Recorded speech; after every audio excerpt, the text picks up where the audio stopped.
I'd like to thank everybody for showing up today at a traumatic brain injury awareness and prevention meeting. You'll see that you have a newspaper article to the right of you, and it says at the very top just how far can one act of kindness go. I suffered traumatic brain injury a little over 6 years ago, and was very fortunate that someone had reached out to me and helped me, and from that I've been repaying that favor, that great favor, for ever since I could. And I met Caroline Scott. Geez, it's been about almost 3 years now. And was very fortunate to meet Caroline and discuss with her about a concussion program at CCBC, see where their program was at, and had mentioned about the possibility of getting a baseline test at CCBC to protect the student athletes. And from that meeting, CCBC did decide to do baseline testing, and which is very beneficial. It's just it's really imperative to have that to protect the students properly. Now I'm going to turn things over to Caroline to welcome you to CCBC. But before I do, let me say thank you very much for all being here on short notice and finding this meeting to be as important as I do. And the Brain Injury Association of Maryland would have liked to have been here, as well as Carrie Miller from the Bureau of Health. So unfortunately they weren't able to make it today, but they wish us well today.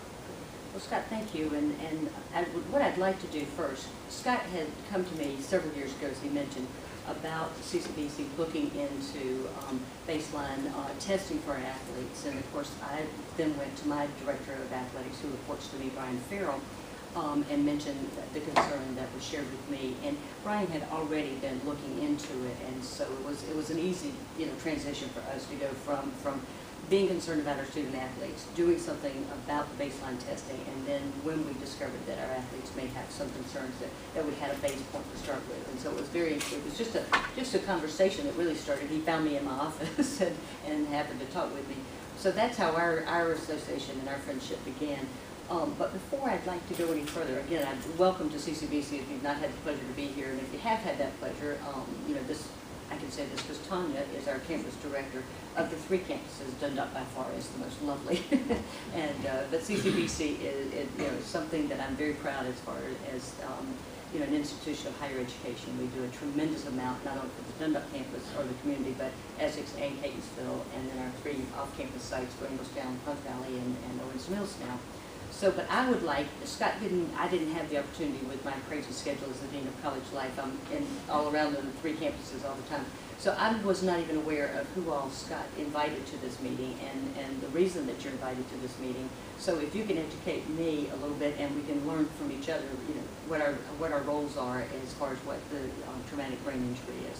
So can I start down there and we'll go around the table? Or yeah, we'll start. Sorry about my late arrival. My name is Dr. Frank Dawson. I'm the Medical Director of Sports Medicine at Franklin Square Hospital.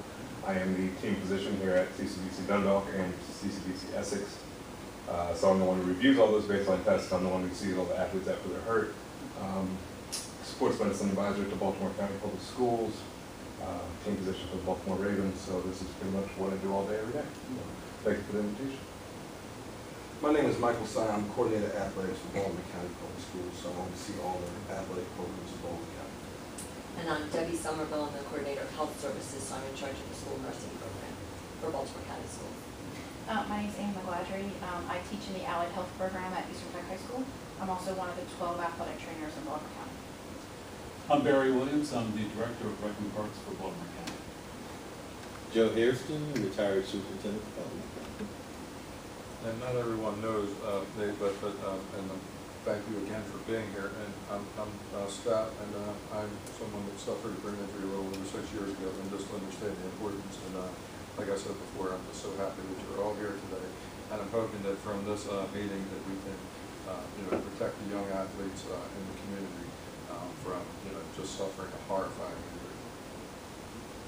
Brian Shepard with County Executive Kevin Canonis' office. I'm the Special Assistant for Outreach for the Southeast and the Southwest area.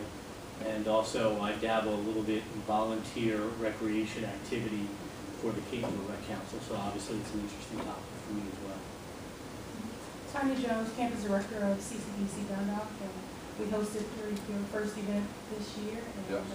Look forward to possibly doing it again next year, and I'm so glad that you selected for Dundalk campus. Yes, I want to do more. I'm hoping that we can do some fundraising too with the single step program as well as some other people in the community that need some help.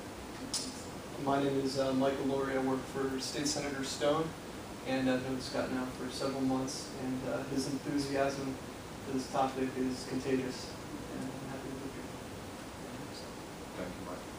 Well, Caroline was asking about why we're here today, and I kind of mentioned that already, and that is to make sure that we're doing everything possible to protect the student athletes from suffering a traumatic brain injury. Concussions are a brain injury, and then when you wind up taking and having a second injury, a secondary injury, just the problems that can happen from that is just, you don't want to go there. So any prevention that we are able to, any preventable injuries that we were able to prevent, we want to make sure that we do that. Now, in the Maryland had passed a concussion safety bill, and it's the top page on May 19, 2011, and it winds up talking about that when a coach winds up feeling that a player needs to be taken out of the game, he suspects a concussion is possible, that he takes them out of the game and sits them out, which is wonderful. I'm really glad that they're doing that. From there, they are supposed to send them to a licensed concussion specialist and make sure that everything is handled properly, and then that they are cleared before they go back to play. I think that is great, but the only problem is that it works great in theory, but the problem is that after suffering a traumatic brain injury myself, I have learned that the professional sector of our society just doesn't really understand it all the time, and even I've seen neurologists that don't understand what's going on. So this, to me, is a recipe for disaster that could happen. You could have an athlete injured, send them off, do everything properly, send them off to a physician that you feel that is going to be capable of making that decision and sending the athlete back. But from what I have learned, that's not always the case. And that's why I consider the baseline test so important. It gives you an indication of what the player was before he was injured, and gives you the ability to follow him until he is 100%, or she is 100% to go back to play.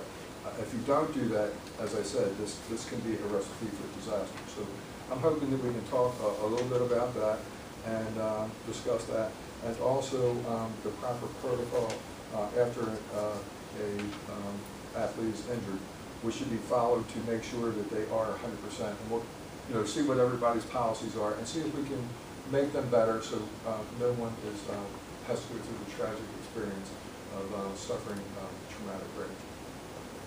So that would be the first part. And then I had a handout from, and I'm not sure who has seen this and who has not. I had a handout that I gave out at the Heritage Fair this year.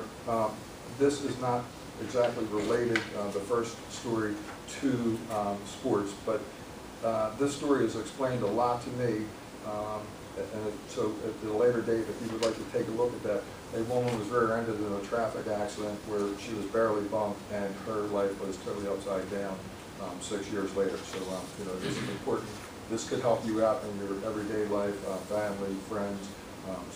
But it's worth taking a look at, I feel. The second story is about concussion crisis, which was an excellent video. I only wish that I had made it. Talking about concussion in girls soccer. It lays things out great. The only thing that I would have liked to have seen them do on this is talk about the hazards in boys soccer. They kind of missed the opportunity there. And if you haven't seen the story of Mike Webster, who's a professional football player for the Pittsburgh Steelers, it's one that you should see. He is the first one that they wound up finding out about the CTE, and they just had a big thing on Frontline about denial in the NFL. So if you get a chance to take a look at that, please do so. It's very good information. We'll be looking at the sports concussion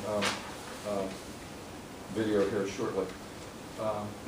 Then the next page is a fact sheet on traumatic brain injuries and being the leading cause of death and disability in children, adults from age 1 to 14. These are startling numbers. I don't feel that the community really knows about these, and sharing information in between all of us here. I know that we have some specialists in this area and people that are researching it, but you just learn a little more sometimes just hearing a little something from someone. So I think this is a very startling number. And brain injuries are primarily caused by motor vehicle crashes, but then it goes right to sports and then falls. And then let's see, 52,000 deaths occur from traumatic brain injuries. An estimated 1 million head injuries occur every year in the United States. Go to the emergency room. An estimated 1.6 to 3.8 million sports-related TBIs occur each year. That's a pretty big stretch there, going from 1.6 to 3.8, and they really don't have the numbers on it. What I'm finding out, I try to do things on a global basis, to look at things globally, but then you get the confusion of state, then you get nationwide. The numbers get a little confusing. I like to go with global. But at any rate, these numbers are startling. 5.3 million Americans, which is 2% of the U.S. population, currently live with disabilities resulting from TBI. So you see where this is going. It's just a big problem that we really need to look at. I look at the global aspects, but I'm really glad to look in my own backyard and to see what I can do for the community. And that's what we're doing today. If we go to the next page, we're still in Breast Cancer Awareness Month, and they do a great job of getting their message out. And if I see this correctly, it's the numbers of breast cancer, HIV, spinal cord, and multiple sclerosis don't even come close to what traumatic injuries are. I don't understand how we as a society are not talking more about this right now, saying, hey, this is a real problem. It should be almost like someone saying there's a bomb that just might be going off somewhere, that people should be saying, what can I do to stop this? But it's not really being talked about. So those numbers are eye-opening to me. Then the next story, the next page winds up talking about a story about a young lady who suffered a concussion and just thought that she could wind up handling it herself, and decided that she wanted to participate in the game, and how that cost her. So this wound up spiraling into a more serious injury, and took her 3 years to wind up getting over, because she didn't take the proper protocol to wind up sitting out and making sure she was healthy before returning to play. So, so I hope you just get a chance to look at that. Then the next page will be about a gentleman named Derek Shealy, who played at Frostburg State. And while he was practicing, he had told his coach that he was not feeling well, that he felt just didn't feel right. And the coach had the old mentality of winding up saying, well, just suck it up and get in there and let's keep going. Unfortunately, Derek Shealy died due to concussion injuries that he suffered. And so the importance, that's why we're all here today, is just for this particular reason. And then it was the 30 Rock. I had the 30 Rock on mine, so we'll discuss that. So that's where, that's why I asked you here today to share this information with you. And also, I wind up meeting so many people in the community. I sent some emails out. I think some of you got them. Going around talking to people in the area. I've heard stories about young athletes not wearing helmets, which I want to see helmets in all contact sports. I feel it's very much needed. A girl was playing girls lacrosse and was hit in the head by a lacrosse ball. And her life became unmanageable because of that. Now, if she had a helmet on, the ball would have bounced off, she would have continued to play, had fun, everybody would have went home, her family wouldn't have to go through the ordeal of taking care of a child that, doesn't know what today is, can't get out of bed because the light bothers them and they're off balance. So, just wearing a helmet, what a difference that can make. So that's what I'm bringing to you today, the thought about that. There was also a gentleman that I heard, this is within the last about month that I've heard these stories. A boy was out playing soccer, had fallen to the ground and was inadvertently kicked in the head, and now he is paralyzed for the rest of his life and unable to speak. He speaks with a computer, and his family is taking care of him. So, this is just, to me, I call these senseless injuries. Why we say that you should be wearing a helmet while riding a bike, but not out where something's flying around in the air, and we know that from like stories that I just shared, that accidents do happen and that injuries do happen, and I just think that we need to work on getting some policies in place to protect the young athletes. Now I'd like to wind up welcoming Dr. Harrison, and he has been kind enough to come and share his story with us today about his firsthand knowledge of why traumatic brain injury awareness and prevention is so important. Dr. Harrison. Thank you, Scott. Good evening, everyone. I think you have to think in terms of injuries as something personal, because everyone around you are looking at you, and the only thing they can say is anything awful. But you're the one suffering with the pain and have to go through the mental anguish to deal with it. But more importantly, you constantly ask yourself, why me, or how did it happen? I'll be 67 years old in May. And my injury took place when I was in high school, 17 years old. And it's at a point where it's hard for me to watch football games today, because it's not the same game that I played. But the story was very similar in terms of what is happening to young people today. I think a lot of it has to do with there's so many people out there who are active and actively engaged in these contact sports, and in some cases non-contact sports.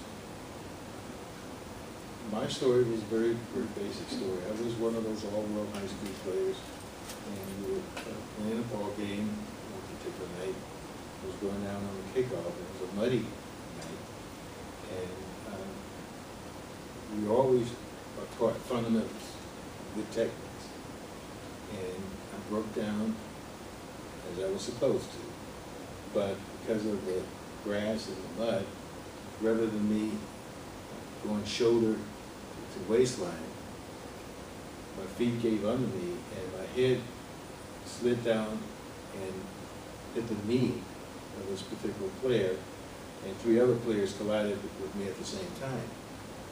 And the experience was not unlike any joke that you would get in a football game, and you think nothing of it. You just get this bell, feel like a bell was ringing in your head, and you come off the field and you think nothing of it.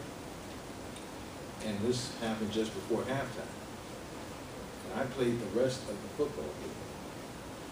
And it wasn't until I went home that night, and it was after dinner, and I felt nausea.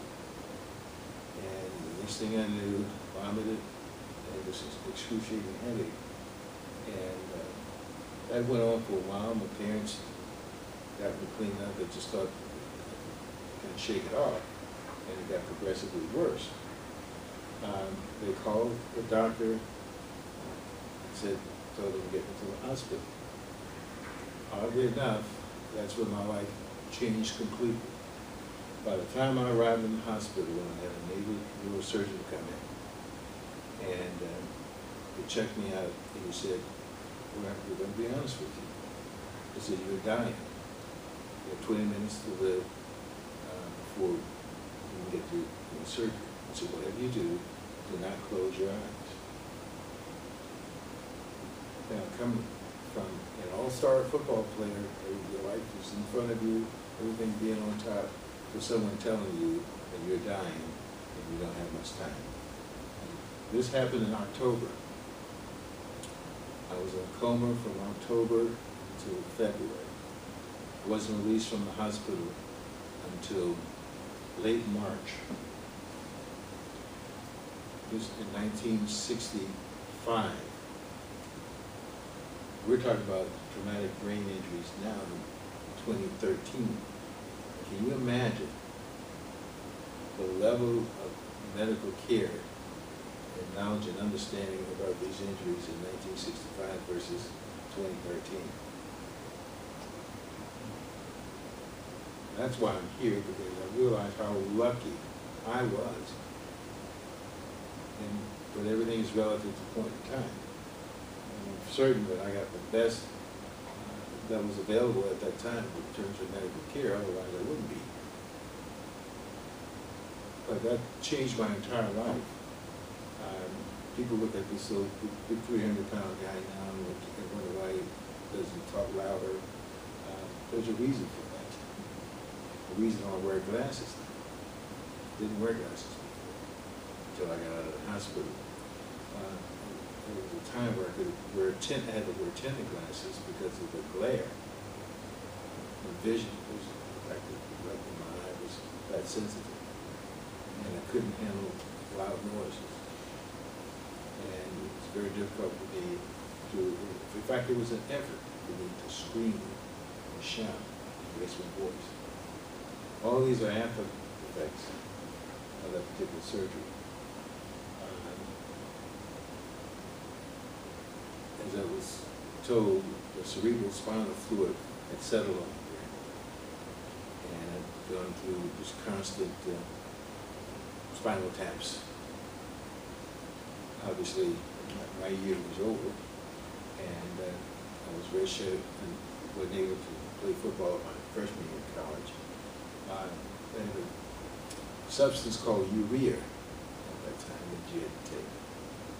That was one of the few things that was available that could relieve some of the pressure whenever I had those excruciating headaches. And I mean, they were terrible headaches. You just became immobile. But, you know, for me to make the most out of my life, I made a decision that whatever I do for the rest of my life would have a sense of purpose. I became more focused. I know politicians have a hard time with me because I don't make deals. I say what I'm going to do, and I do what I say. I just have to do it. Because I never thought that my life was going to be that much longer. So everything had to matter. And I look at the kids today, and I wonder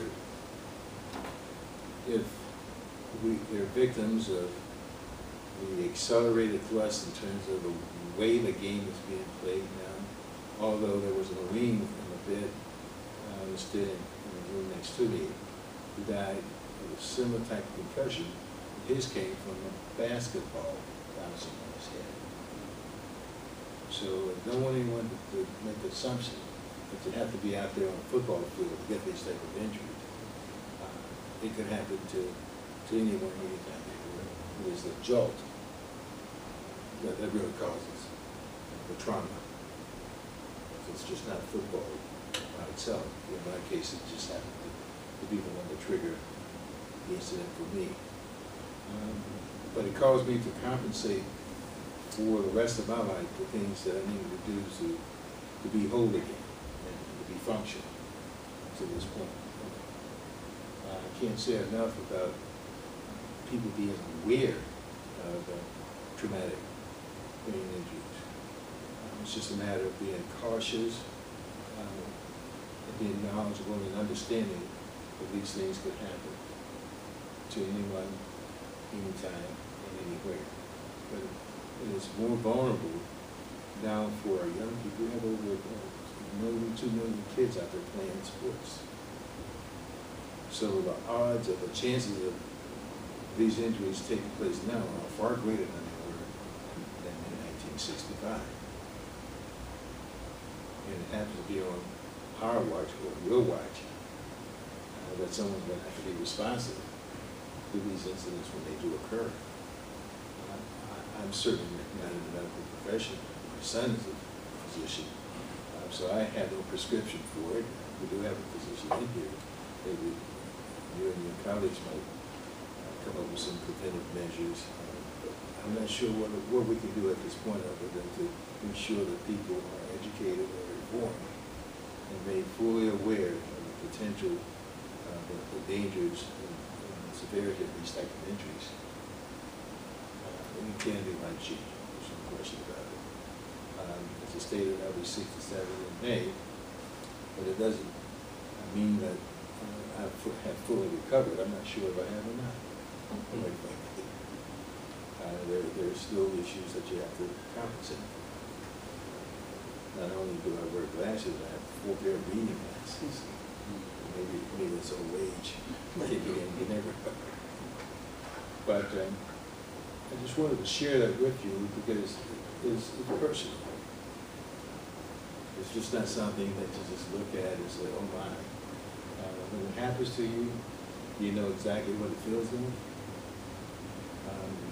There's a point where you feel helpless, and then there's a point where you know you have to pick up the pieces and try to make the best out of it.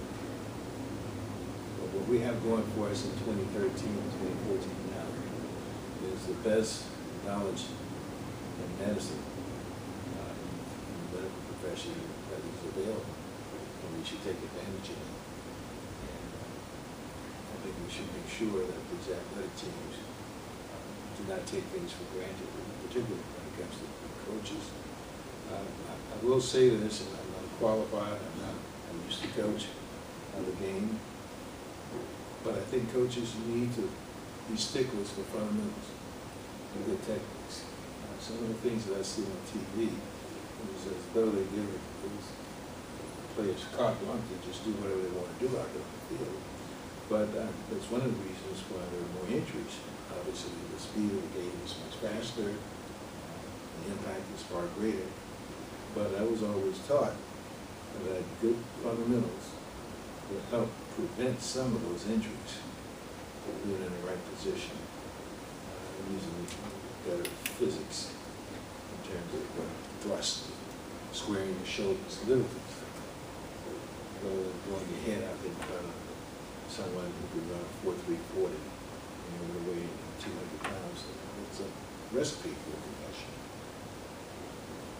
And I can say that they'd be an armchair quarterback now watching on TV and just scream at the TV screen. But so much you just need to tell those boys club coaches and some of the high school coaches and even college coaches they might serve themselves by paying greater attention to the fundamentals of the techniques. Well, thank you so much, Dr. Harrison. Actually, you laid out the reason why we need the prevention. What I feel that we need to do is to have the baseline testing. It's putting a heck of a lot on coaches to wind up putting the responsibility on them to make the decision whether or not the player is injured.